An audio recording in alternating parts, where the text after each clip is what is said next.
muchos detalles y ingredientes que he considerado bien verlos así, más o menos por separado, y después ya la semana que viene tratar el texto en sí de Apocalipsis 19. Porque con la segunda venida pues hay mucha confusión, incluso entre nosotros. Hablamos de la segunda venida, del arrebatamiento indistintamente. El Nuevo Testamento parece sugerir también eso, pero el Nuevo Testamento toma del Antiguo Testamento el día del Señor. Eso lo vamos a explicar. Pero quiero que leamos unos versículos en Mateo 24.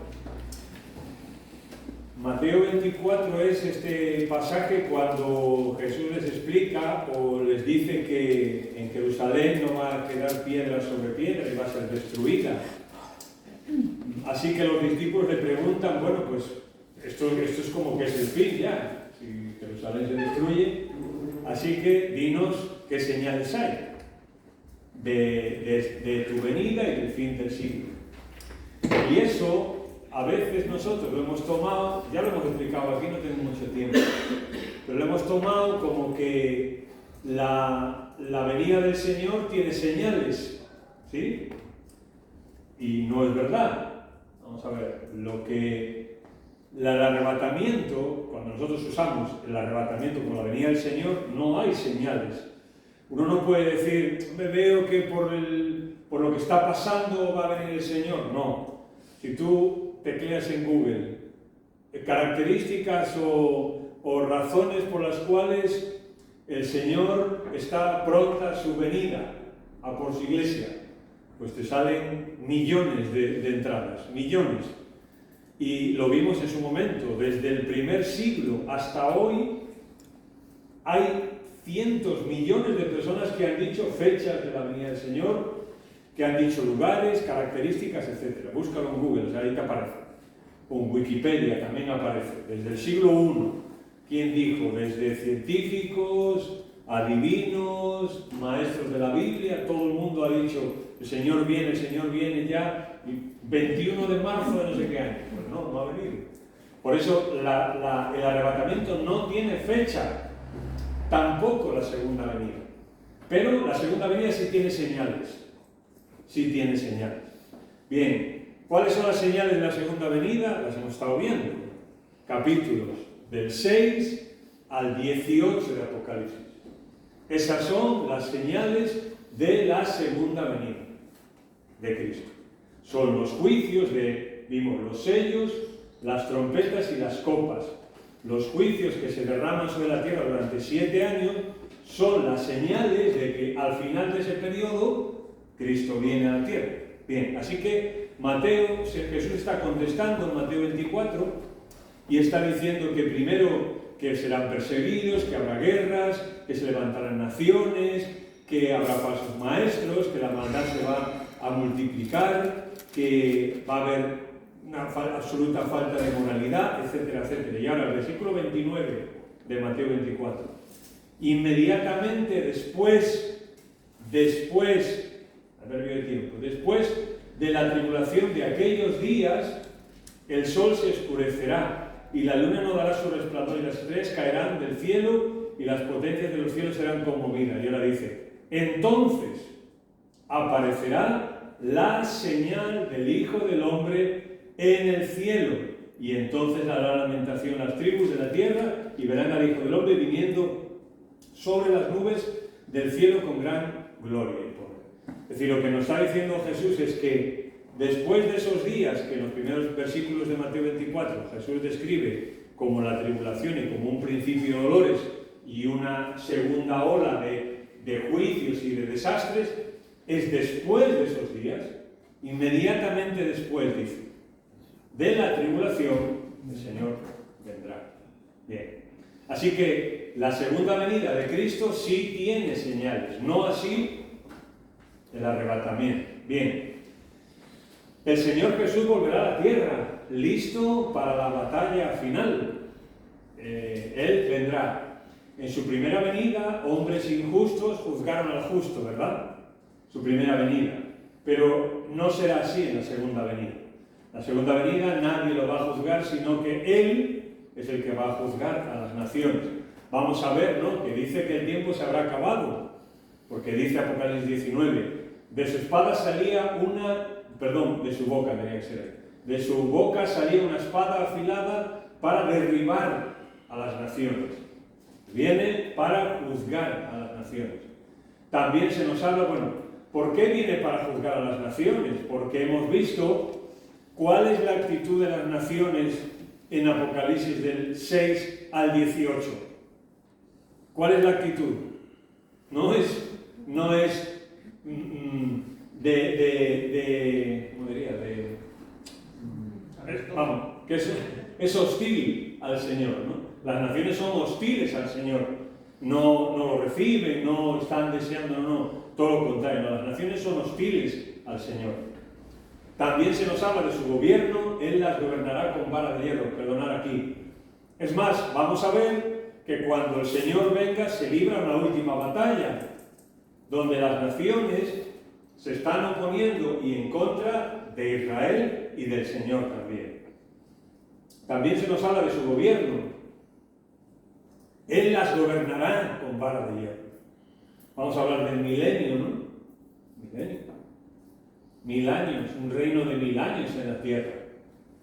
Un reino recto, un reino justo, un reino con vara de hierro. No como algunos piensan que va a ser el milenio. Pues aquí en el milenio la gente va a hacer lo que le da la gana, porque pues los niños son de 100 años y no sé qué, y no va a haber esto y no va a haber otro. No, eso nada. O sea, el Señor va a juzgar, a gobernar con vara de hierro. De hecho, no nos extraña que después del milenio, cuando Satanás es soltado, ¿qué ocurre? Pues que las naciones se vuelven a ir con Satanás en contra del Señor. En contra del Señor. Cuando el Señor Jesús vuelva a la tierra, pues llevará en su túnica, ¿no?, ese famoso título que hay en la traducción que me gusta, y es Rey de todos los reyes y Señor de todos los señores. Y solo Él merece ese título, ¿no? Rey de reyes y Señor de señores, como nosotros lo conocemos. La Biblia incluso profetiza que toda rodilla y toda rodilla se doblará y toda lengua confesará, aunque sea obligado, que Jesús es el Señor. El tiempo, en ese momento, se habrá acabado. Por eso no hay nada bonito o agradable en el juicio que ocurrirá cuando Él regrese. Nosotros hablamos de la venida del Señor como algo, e incluso hay coros que cantamos, ¿no? La venida del Señor. Pues no. Yo por eso os he titulado Apocalipsis 19, una boda y un funeral. Porque cuando Jesús venga, va a ser un funeral. Porque Él va a juzgar a las naciones. Él va a derrotar a todos sus enemigos. Primero vamos a ver a los enemigos que están manipulando a la gente, pero también a toda esa gente que se está oponiendo a Él. No hay nada bonito y agradable. Por eso la Biblia siempre nos dice, ¿no? Por eso la Biblia siempre nos anima a que entreguemos nuestra vida al Señor. Por eso la Biblia le urge al hombre que se entregue al Señor, ahora que es tiempo. Porque en ese momento ya no. La humanidad será destruida, tal y como la conocemos. Y esa guerra no durará mucho, ¿eh? Vamos a ver en Apocalipsis. Que de hecho, algunos incluso dicen, ¿qué guerra? Si no habrá ninguna guerra. ¿Quién se le puede poner al Señor? ¿A qué le van a disparar con los misiles nucleares al Señor? ¿Con qué le van a disparar? ¿Qué le van a hacer? No, nada, absolutamente nada. Por eso es una guerra en un sentido, pero en otro, evidentemente no. Así que para la historia de la humanidad hay dos eventos principales en la Biblia. La primera venida y la segunda venida. Son dos hechos fundamentales en la palabra de Dios, ¿no? Según lo vamos a ver, aunque luego después hay otras cosas que iremos viendo. Su primera venida, cuando Él vino a salvarnos, a perdonarnos, etc. Bueno, lo que conocemos como nosotros como el mensaje del Evangelio, y luego la segunda venida, ¿no? Que también es el mensaje del Evangelio. Yo sabéis que siempre me seguiré negando a que hay versículos en la Biblia o pasajes en la Biblia que son para predicar el Evangelio. El Evangelio es la Biblia. No podemos reducir el Evangelio a un pasaje. No. Todo el Evangelio es la Biblia. O sea, toda la Biblia es el Evangelio. El Evangelio son las buenas noticias, ¿no?, de Dios para el hombre. Claro. Pero antes de haber buenas noticias hay malas. Claro. Es que nos olvidamos de eso, a lo mejor. La Biblia habla de que antes de buenas hay malas. Posiblemente estamos en Apocalipsis 19, estoy hablando ahora, ¿no? Posiblemente estamos ante uno de los pasajes principales de la Biblia. Y toda la Biblia apunta a este evento, ¿no? Y cuando tú lo lees, Apocalipsis 19, del 11 al 21, pues qué sencillez el pasaje. Pensando, ¿no? La Biblia se pasa capítulos enteros hablando de Abraham, capítulos enteros hablando de Jacob, de las cosas de Jacob, de su familia, no sé qué, capítulos enteros, libros enteros hablando de Israel por un desierto y dando vueltas y haciendo cafre y todo esto, ¿no? Y de repente cuando la Biblia habla de uno de los principales eventos de la historia de la humanidad como la conocemos, tan sencillo, no tan fácil, tan escueto, ¿no? Pues sí llama la atención. Debemos reconocernos en esta escena y estar agradecidos. Vamos a ver que Apocalipsis 19 nos dice que el Señor vendrá con sus millares, con sus santos. Y vamos a ver si podemos determinar quiénes son esos santos. Hay ahí distintas maneras de poder entenderlo, o por lo menos hay gente que dice que no solamente la Iglesia es la que vendrá, puede ser que incluya a otras personas, pero vernos ahí en ese evento y estar agradecidos, ¿no? Porque si lo interpretamos bien, cuando Cristo venga a la tierra en su segunda venida, nosotros vendremos con Él y seremos testigos de primera mano de todo esto. ¿Cómo será? ¿Quién sabe, no? ¿Cómo ocurrirá? ¿Cómo Él destruirá las naciones, no? No hay tantos detalles aquí en la Biblia, ¿no? Pero bueno, Él creó el mundo con su palabra. Él dijo y fue hecho. O sea, no tiene que sacar. Vamos a ver que cuando describe la venida con un caballo, con una espada, es una forma de explicarlo para que nosotros lo entendamos, ¿no? Pero Él habla y ya está, ¿no? Jesús nos mostró esto, ¿no? Que Él, por ejemplo, era capaz de los fenómenos naturales, obedecían a Él. Y cuando estaban los discípulos allí, ¿no?, en el mar, y Él le dijo a los vientos, cállate, mudece, ya está, se acabó. Satanás no puede hacer nada contra Él, porque a su presencia pues huían. La enfermedad tampoco. Por eso los evangelios nos dicen que los milagros son señales. Y una señal es algo que anticipa otra cosa. Cuando tú le das la señal a alguien, ¿no? Mira, véndeme el coche, toma una señal. O cuando vas a comprar algo, mire, le encargas algo y te dice, déjeme una señal. Eso es de que después hay más. Bien, pues todo esto son señales de que algo más va a haber. Queremos en su momento pues verlo, ¿no? Ahora pensaba yo, si tú le lees Mateo 24 o Apocalipsis 19 del 11 al 21 hoy a la gente con la ideología actual que tiene, ¿a qué le sonaría a la gente? ¿A qué crees que le sonaría? Lo estaba pensando, ¿no? A una película de ciencia ficción. Pues a una película, ¿no?, de ciencia ficción. Pero eso sí, ven una película de Spielberg, la gente, o lee un libro de Dan Brown y te dicen que sí, que es verdad. O sea, ¿qué le sonaría? No sé si anticuadas y supersticiosas, ¿no? Cosas, es que será antes, que la gente era muy supersticiosa y no sé qué, ¿no? O peor todavía, palabras xenófobas, ¿no? ¿Cómo? Que Cristo viene y va a matar aquí a todo el mundo. ¿Esto qué es, no? Y esos son tropiezos. Jesús dijo, bienaventurado el que no haya tropiezo en mí. Y vosotros conocéis aquí en Sion, ¿no? Gente que ha tenido ese problema ante Dios y la actuación de Dios y no lo ha podido digerir. No lo han podido digerir. O sea, que tampoco es una broma esto. Totalitarias, tal vez, palabras totalitarias, fascistas o social comunistas, no sé, ¿no? ¿Qué pensaría la gente si pudiéramos hablar con personas y explicarle estas cosas, ¿no?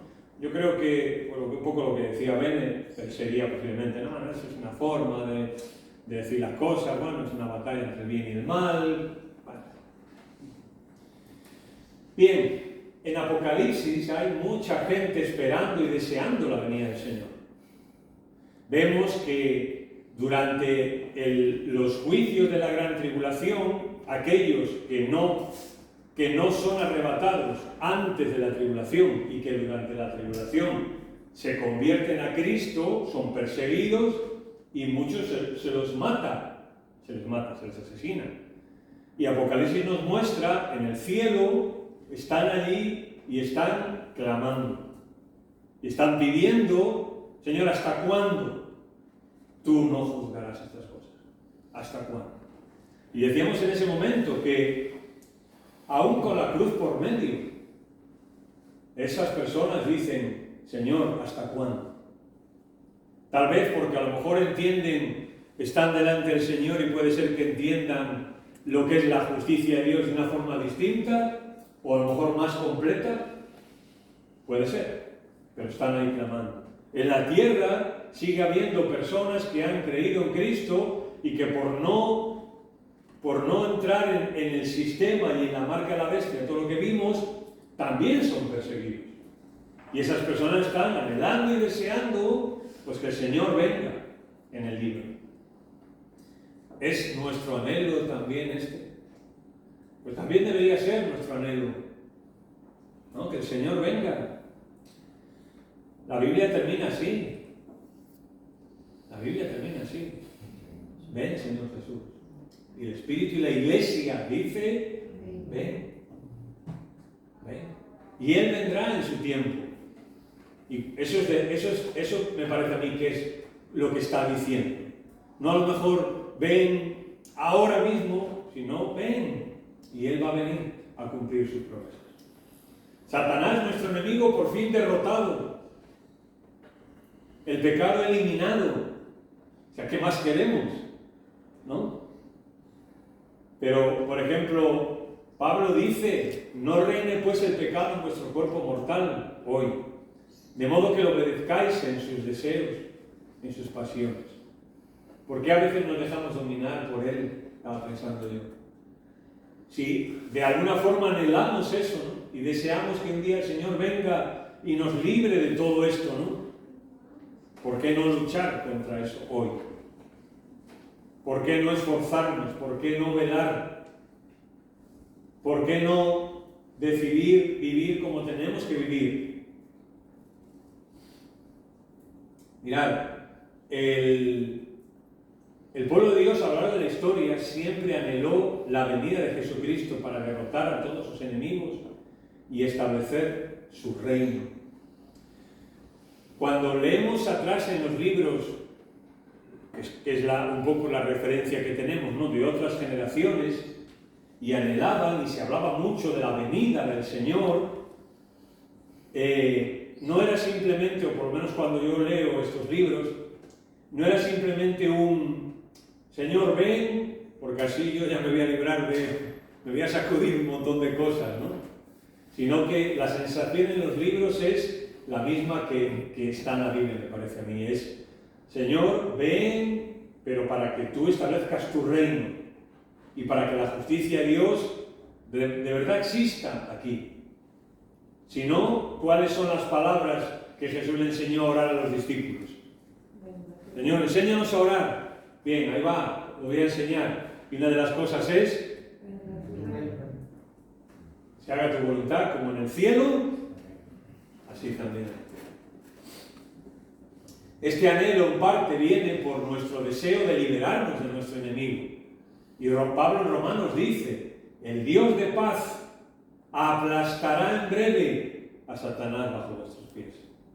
Me llama la atención que en una aparente lucha, en una aparente derrota de derrotar a alguien, se menciona a Dios como el Dios de paz. ¿No? Es curioso. Isaías, generaciones atrás también lo han dicho. El libro de Isaías, dice el profeta: oh, si rompiesen los cielos y descendieras, y a tu presencia se escurriesen los montes, como fuego abrasador de fundiciones, fuego que hace hervir a las aguas, para que hicieras notorio tu nombre a tus enemigos, y las naciones temblasen a tu presencia. Ellos lo dicen aquí, el pueblo de Isaías, están cautivos por causa de su pecado y por causa de no practicar la justicia. Y allí cautivos, entonces sí, ahora anhelan que el Señor venga, ¿no?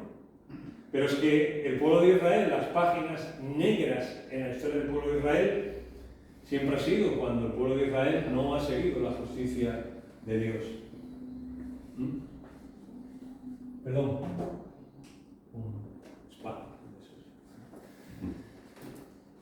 Pablo definió a los cristianos como los que aman su venida. Dijo: por lo demás me espera la corona de justicia, la cual el Señor justo dará, no solamente a mí, sino a todos los que aman su venida. Aman su venida. ¿Qué es amar la venida del Señor? Es pues que Él venga por nosotros. Y cuando estemos con Él, ¿qué vamos a hacer? ¿Qué es lo que pensamos que cómo va a ser el cielo? ¿Cómo va a ser el reino de Dios? Igual que aquí, con los mismos rollos nuestros que aquí. No. Por eso alguna gente ha dicho: oye, pues si te aburres con las cosas del Señor, ¿no? Pues entonces pues va a ser una tortura para ti el cielo, ¿no? Va a ser una tortura. Los que aman su venida, amamos la venida del Señor, amamos su justicia, amamos que todo lo que aquí hay se acabe ya de una vez por siempre, ¿no? Y vivamos de otra forma para lo que hemos sido creados. Pero a veces estamos cautivados, ¿no?, por las cosas del mundo y no anhelamos su venida. Yo el primero, por supuesto, no me quito en medio, ¿no? No anhelamos su venida. Y eso lo dijimos ya, ¿no?, el año pasado cuando empezamos a estudiar Apocalipsis. Que antes se hablaba mucho más de la venida del Señor, ¿no? Y antes mucho más la gente decía: no será hoy que el Señor viene, y será... O cuando, lo hemos comentado, ¿no?, pero bueno, lo repito un poco lo que dijimos, bueno, lo que me acuerdo. Cuando se hacía una cosa, pues siempre te decían: ten cuidado. No sé si, bueno, los que lleváis más tiempo en el Señor recordaréis, ¿no?, en los tiempos pasados. Te decían: ten cuidado donde vas, porque como estés ahí, el Señor venga y te encuentre en sillas escarnecedores, no sé qué, ¿no? O cuando ir al cine era pues, pecado, ¿no? Pues ir al cine, no te creas que a ver Bambi, ¿no? Era pues un pecado, ¿no? Porque estabas ahí en el cine y a ver si iba a venir el Señor, iba a estar tú en el cine. Pues a ver si te llevaba o no. Son cosas, ¿no? Pero sí había ese oye, nos preguntamos nosotros hoy, preguntémonos ahora mismo, ¿no?, nosotros. En las cosas que hacemos nos preguntamos esto. A los sitios donde vamos nos preguntamos: ¿cuál es el Señor viniera ahora mismo? Cuando estamos haciendo determinada cosa, ¿y si el Señor viene y me pilla haciendo esto? Porque el Señor puede venir en cualquier momento, ¿no? Hay en nosotros ese anhelo, ese deseo, esa inquietud, ese sentido de inminencia. Oye, es que el Señor puede venir hoy. ¿Y qué he hecho? No hoy. ¿Cómo ha sido mi vida? Bueno, vamos a ver que la segunda venida también tiene que ver con eso. Los creyentes en la gran tribulación, no es un coche, no tendrán ese problema. Son perseguidos y anhelan la venida del Señor. Y la venida del Señor será la respuesta a sus oraciones y a su anhelo, ¿no? Dice que ellos están orando y sus oraciones son guardadas en una copa. Cuando el Señor viene, esa copa se vierte y ahí viene el Señor. ¿Por qué? Porque la venida del Señor también es una respuesta al anhelo y al deseo de su pueblo, de que, ven Señor, ven ya, lo que antes decíamos, ¿no? Maranata. Hoy le dices a un chaval joven, Maranata, y piensa que es un helado nuevo ¿no? Sí, pero ¿tienen la culpa ellos? No, la tenemos nosotros, ¿no? Porque no hablamos de esas cosas. Qué necesario es, ¿eh?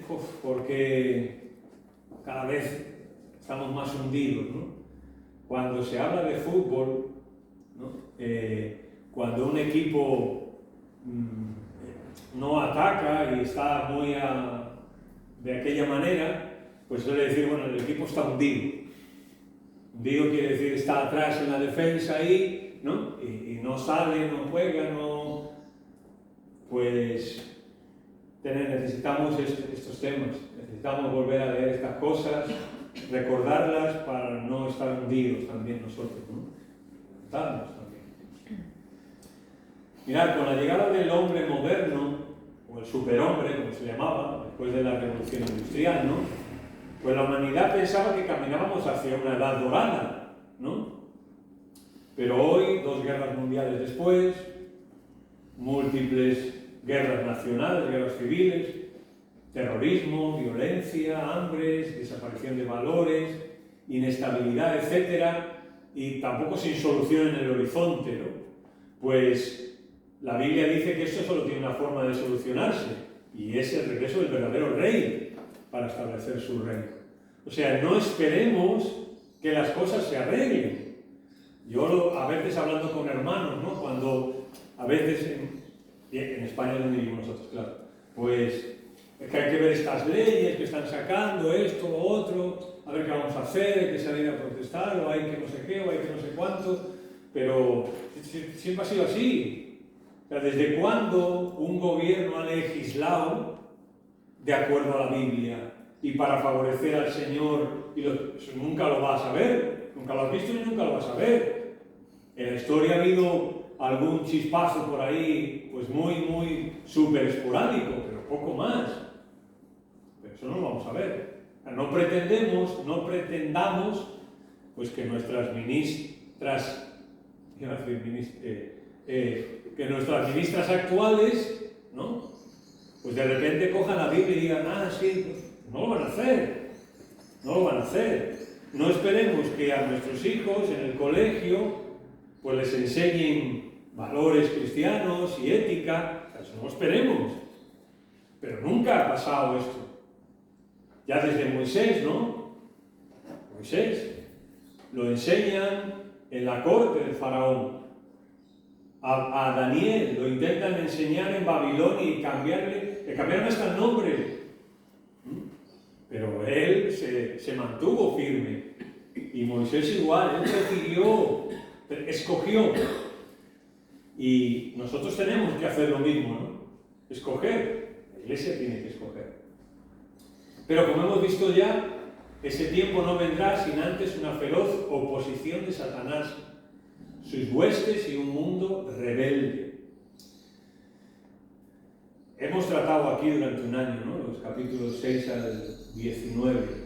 Y es terrible, ¿no? Lo que ahí pasa. Terrible. Pero más terrible es todavía la reacción de las personas. Y esto va a ir a peor. Esto va a ir a peor.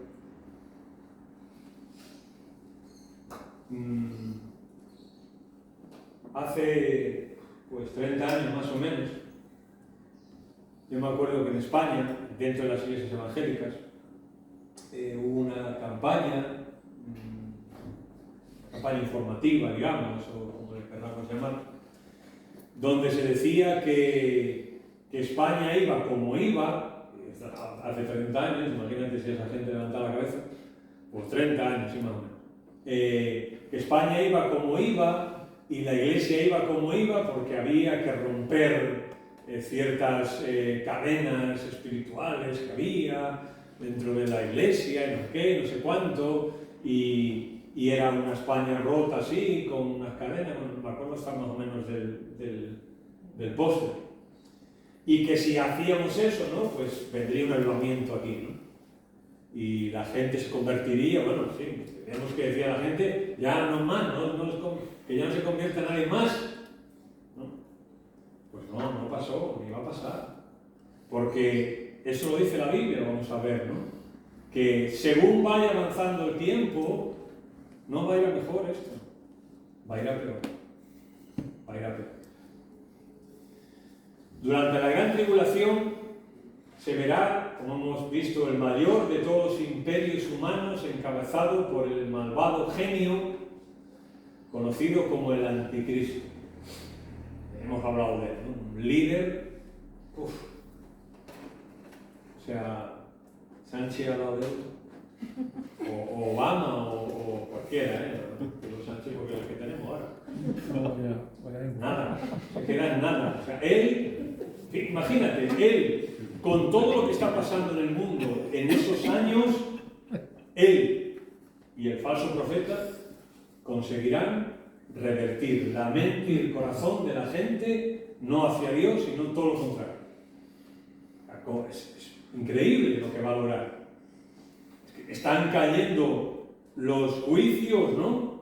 Y, como hay una película que la recomiendo, ¿no? Que está en Netflix, que se llama No mires para arriba. ¿No mires para arriba?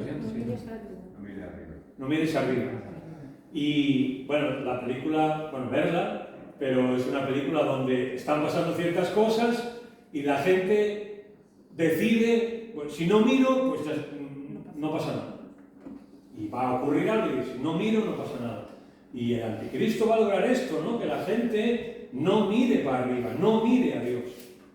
Y es más, cuando miran, pues le echan la culpa de lo que está pasando. La tierra llena de demonios, como hemos visto, incremento de la maldad, juicios directos de Dios, etcétera, etcétera. Ahora, mientras el caos y la muerte reinan en la tierra, la iglesia arrebatada está en el cielo. No me extraña que antes de la venida del Señor, capítulo 19, el libro de Apocalipsis nos diga, bienaventurados los que son invitados a las bodas del Cordero. Bienaventurados. O sea, no sabéis, como diciendo, no sabéis lo que vais a recibir.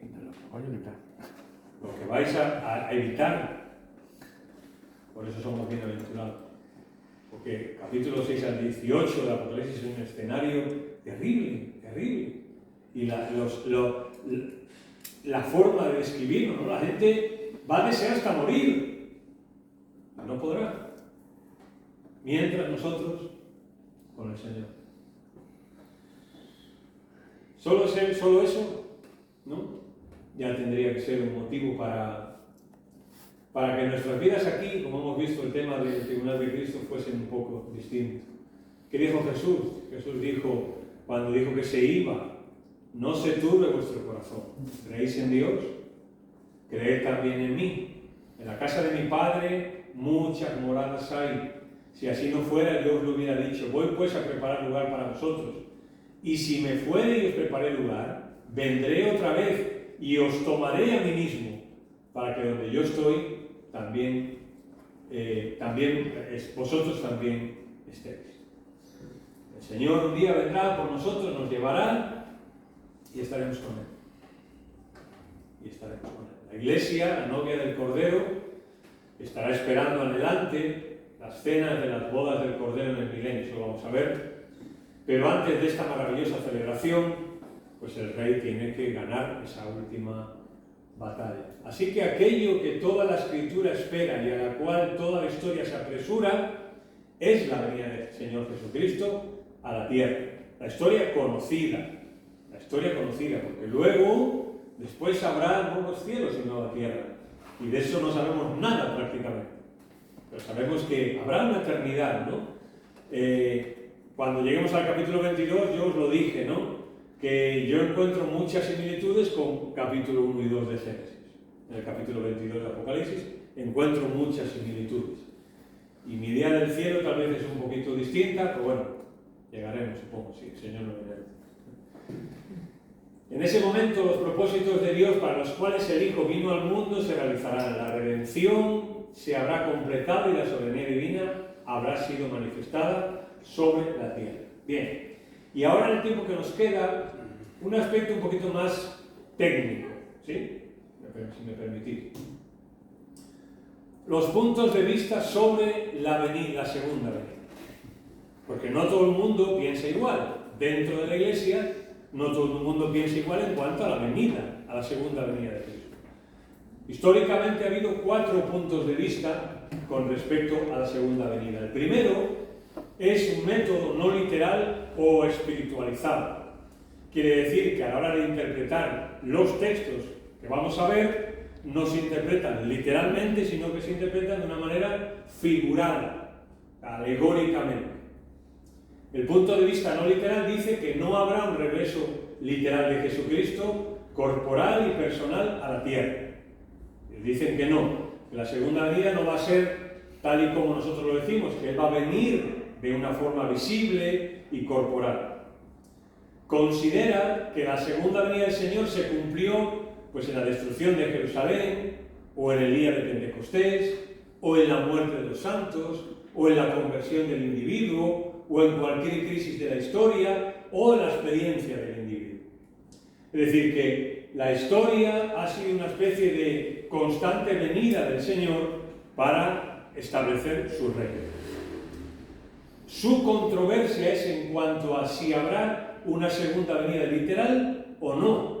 Yo no voy a enrollaros aquí con esto, ¿vale? Pero esta es la controversia. Y ellos dicen que evidentemente no habrá una venida literal de Jesucristo a la tierra.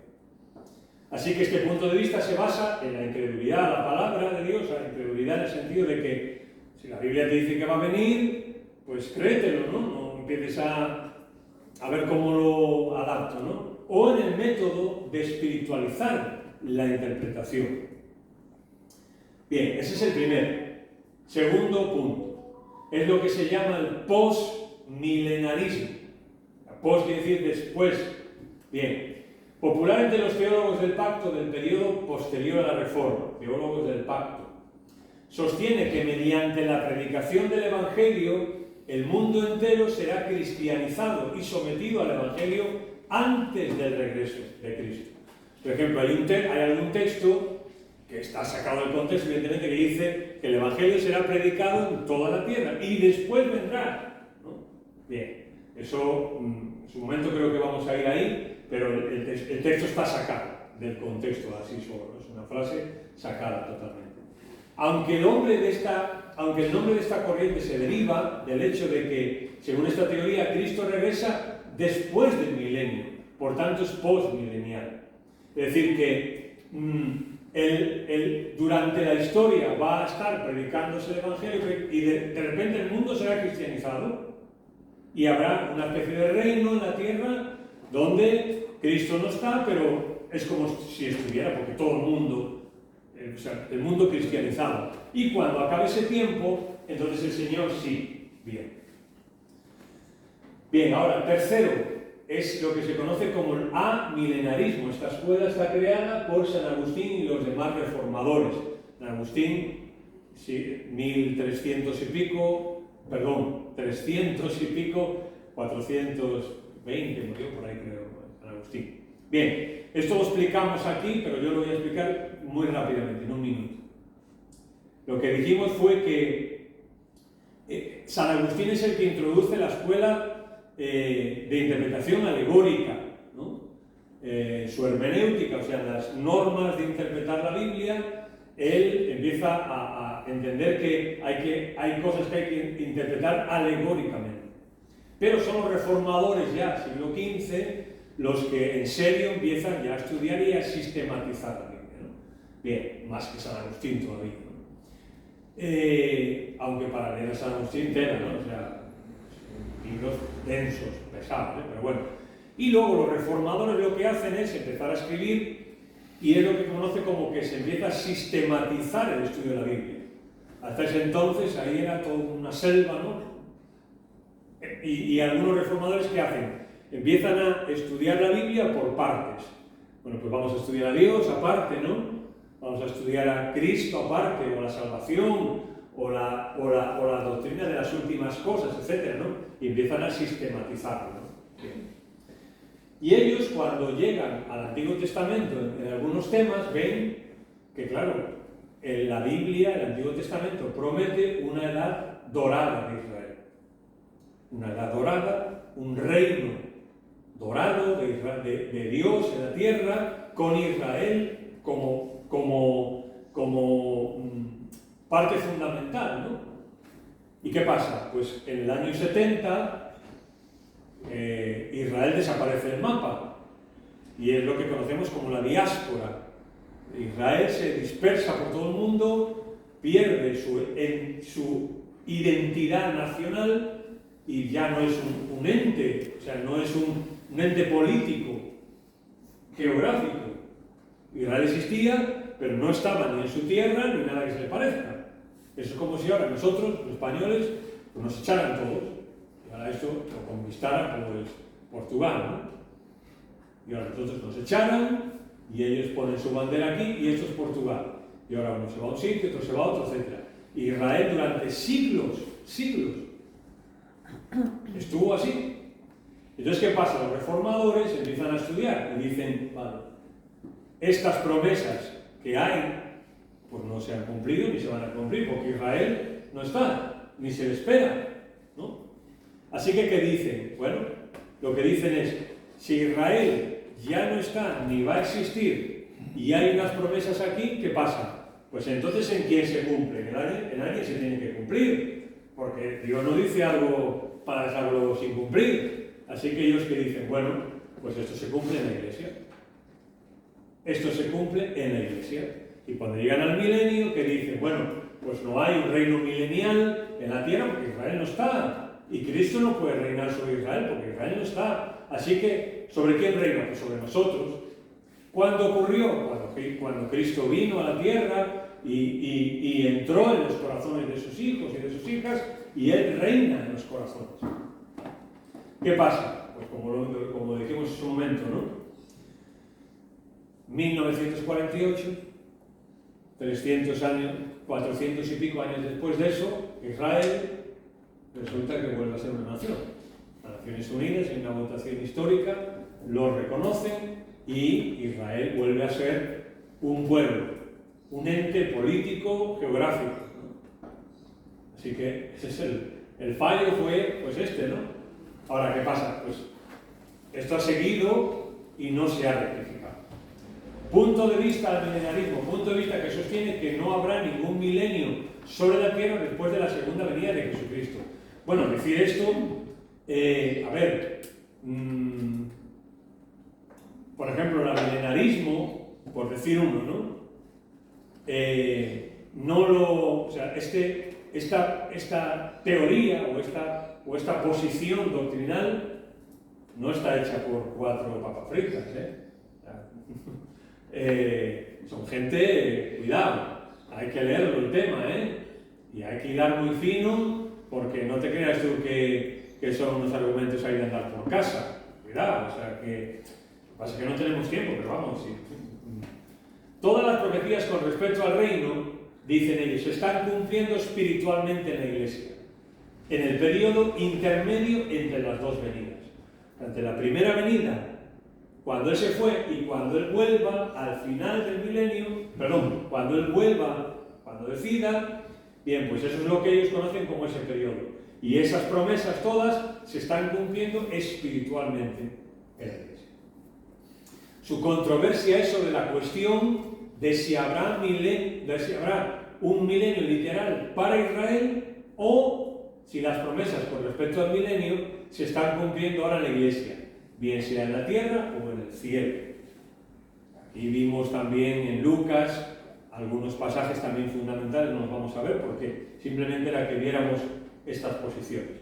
Y luego está la cuarta teoría, como lo queráis llamar, que es el premileniarismo. Bien, el premileniarismo que dice, bueno, pues sostiene que Cristo volverá a la tierra literal y corporalmente antes que comience, de ahí pre, la era milenaria y que con su presencia se establecerá un reino sobre el cual Él reinará. El premilenarismo, que es lo que aquí hemos más o menos visto en Apocalipsis, y yo por lo menos también es lo que así entiendo. Cuando el ángel le dice a María que Jesús va a reinar sobre la casa de Jacob para siempre. Y eso no ha ocurrido. En este reino se cumplirán literalmente todos los pactos que Dios hizo con Israel.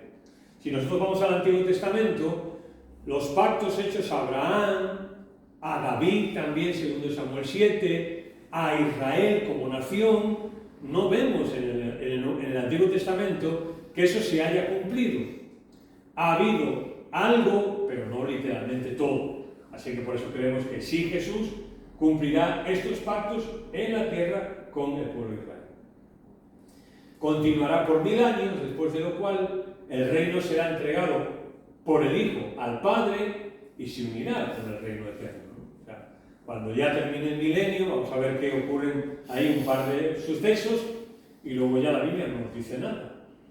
Es decir, pues cielos nuevos y tierra nueva, donde ya la justicia va a vivir y de ahí empezaremos, pues, como quien dice, pues la historia otra vez. Y ya está ahí esa información, no puedo ir más allá. El problema central de esta posición es si las escrituras han de cumplirse literal o simbólicamente.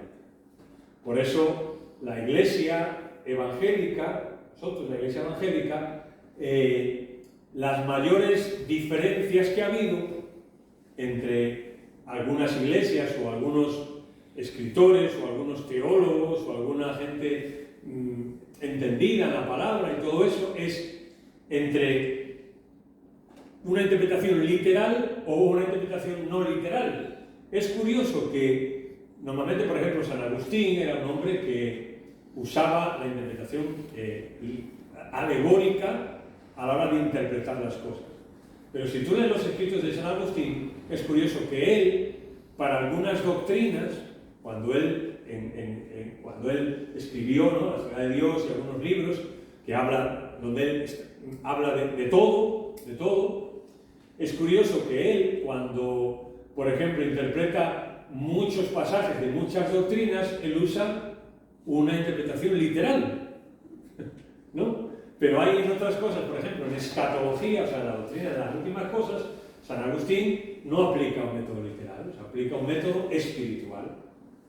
Posiblemente influido porque él también vio como Israel no existía como nación, no sé. Pero esto es así. O sea, nadie hoy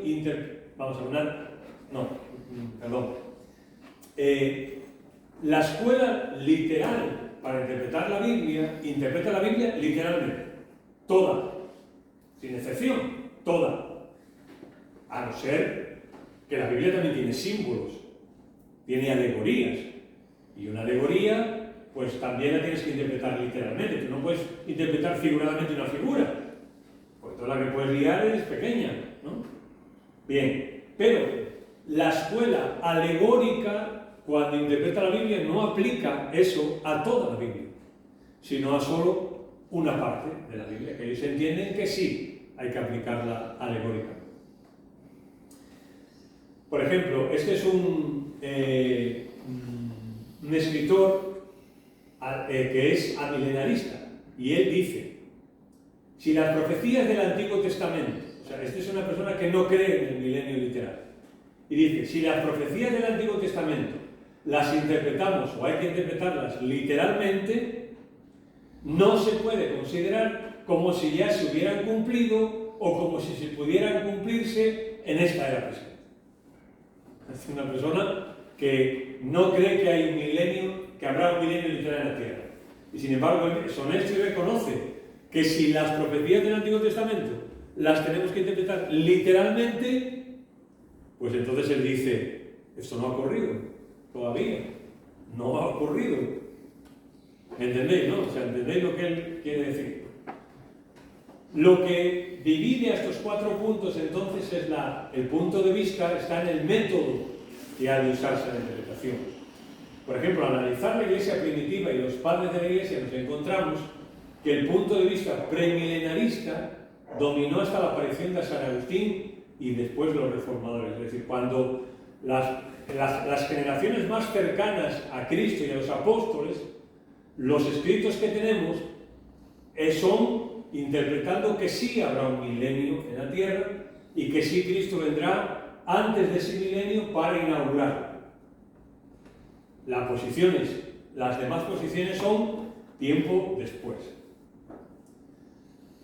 Vale. El método literal de interpretación, observaciones, hace necesaria la venida premilenaria de Jesús, lo que dice el hombre, ¿no? Si nosotros interpretamos el Antiguo Testamento de una forma literal, no cabe otra que pensar que Jesús viene literalmente antes del milenio para inaugurar. Su venida es literal para que se cumpliese, por ejemplo, las promesas con respecto a su venida. Promesa que requiere una venida literal, cuando Jesús dijo, ¿no? Cuando varones galileos, ¿qué hacéis mirando al cielo? Así como habéis visto a Jesús subir, ¿qué dice? Así vendrá. Eso está claro, ¿no? Así que ese texto ahí en Hechos hace necesaria una venida literal. Profecías tales como el mismo vendrá, que acabamos de citar, Apocalipsis 1:7, todo ojo le verá, y no dice en el espíritu, sino dice ojo, él ocupará el trono de David, o estará en la tierra, según Jeremías. Cuarto, mirad, y con esto terminamos. Por ejemplo, hay tantos aspectos prácticos de la segunda venida, ¿no? No es solamente un tema doctrinal y un tema en el Nuevo Testamento y en la Biblia, no es solamente un tema para discutir a ver si el Señor viene antes o no, o todo esto, ¿no? Sino que hay tantas implicaciones prácticas en todo esto. Por ejemplo, en la venida del Señor hay una exhortación a la vigilancia. Tenemos que estar vigilantes de lo que ocurre. Hay una exhortación también, ánimo, ¿no? A la sobriedad, vivir de una manera sobria en la vida, ¿no? A ser personas equilibradas, sin desajustes por ahí raros. A ser fieles también. El Señor viene. Nosotros nos vamos con Él, somos fieles al Señor. Hemos estado viendo el tribunal de Cristo, tendremos que presentarnos delante de Él. Somos fieles no a la iglesia, no al culto, no, al Señor. Porque yo puedo venir aquí y como un cantante dice, ¿no? Hay sinvergüenzas con una estricta moral, ¿no? Lo canta alguien que dice, hay sinvergüenzas con una estricta moral. ¿Me entendéis? O sea, venir aquí no nos hace nada. Es nuestra relación con el Señor. Bueno, de eso el domingo vamos a hablar algo. No avergonzarse de Cristo también. No avergonzarse de Cristo. El Señor lo que estamos hablando antes, el Señor nos ha salvado. Tiene tantas cosas preparadas para nosotros. En contra de la mundanalidad, ¿no? Juan dice, el mundo pasa y sus deseos pasan, pero el que hace la voluntad de Dios permanece para siempre. A la gentileza, ¿no? A ser personas amables. ¿Cómo nos cuesta esto, no? Cuando vamos en el coche, ¿no? Y alguien nos pita o se nos mete o nos sale el viejo hombre por ahí, ¿no? A relucir. O en tantas otras cosas, ¿no? Estaba recordando, ¿no? Que cuando vamos a las campañas con los chicos, solo es una ilustración lo que voy a decir, siempre les decimos, ¿no? Por ejemplo, cuando hemos ido a Galicia, a Salamanca, a Ucrania, distintos sitios, siempre hemos dicho, mira, en Salamanca hay dos palabras que te abren puertas y son mágicas, ¿no? ¿Cuáles? Gracias y por favor. Te abre las puertas donde quiera que tú vayas. Y aquí en España, yo recuerdo, no somos personas educadas, no somos. Cuando ha venido aquí gente latina, ¿no? Aquí tenemos unos hermanos latinos. Fercho, ¿os acordáis de Fercho, no? Fercho, que abrió un burger, ¿no? Y él decía que, un burger que, bueno, trabajaba para Manuel. Y él, hablando conmigo, ¿no? Me decía que él estaba negro, ¿no? Hasta que ya, pues, él digamos que lo asumió, ¿no? Porque él decía, mira, en Colombia somos pobres y no tenemos nada y no sé qué. Y dice, por lo menos somos educados. Y dice, aquí llega la gente y ¡ponme una hamburguesa! ¡Una cerveza! Y que esté fría, ¿eh? Y le ponen la cerveza, esto no está frío.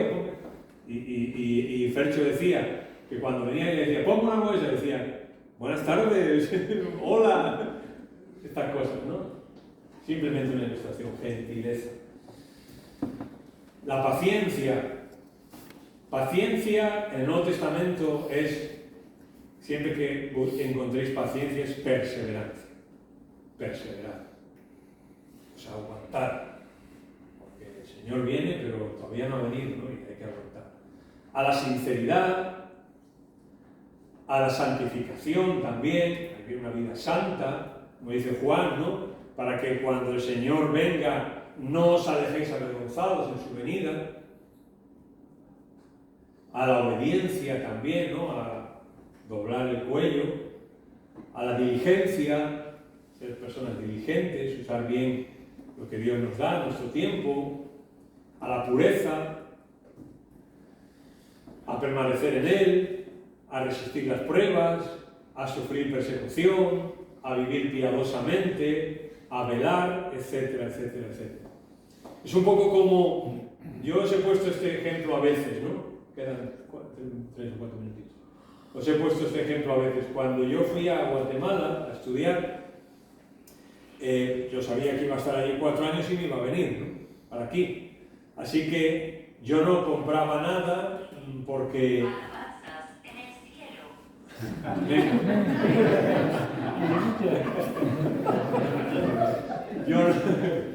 Yo no compraba nada porque yo decía, vamos a ver, si yo me voy a ir para España, ¿no? Así que ¿para qué me voy a comprar yo una tele? ¿O para qué me voy a comprar libros? ¿O para qué me voy a comprar no sé qué? Si me voy a ir para España, así que... Y cuando vemos la segunda venida y todos